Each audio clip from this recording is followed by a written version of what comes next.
গত বছর প্রিয় মালতী সিনেমার মধ্য দিয়ে বড় পর্দায় অভিষেক ঘটে ছোট পর্দার জনপ্রিয় অভিনেত্রী মেহজাবিন চৌধুরীর। এই সিনেমার জন্য প্রশংসিত হন তিনি, কিন্তু সিনেমাটি ব্যবসায়িকভাবে মুখ থুবড়ে পড়ে। এরপর 7 মাস পেরিয়ে গেলেও মেহজাবিনের আর নতুন কোনো কাজের খবর পাওয়া যায়নি। এই সময়টা তিনি দেশ বিদেশে ঘুরে বেড়াচ্ছেন।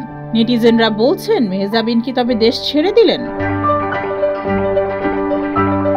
মাঝে বেশ অনেকদিন ইউরোপে ছিলেন মেহজাবিন, এরপর পাড়ি জমান কানাডায়।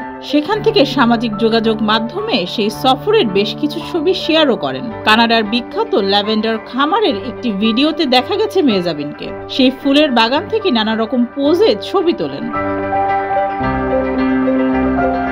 সেই সব ছবি ফেসবুকে পোস্ট করে মেহজাবিন লেখেন, যদি কখনো শোনেন এখানে স্থায়ীভাবে বসবাস করতে চলে এসেছি তাহলে অবাক হবেন না। এরপর থেকেই গুঞ্জন ছড়িয়েছে, যেহেতু মেহজাবিনের হাতে কোনো সিনেমা নেই, তবে কি মেহজাবিন দেশ ছেড়ে দিয়েছেন? ছবিগুলোতে প্রশংসার পাশাপাশি কেউ কেউ লিখেছেন, দেশে বা বিদেশে যেখানেই থাকো ভালো থাকো।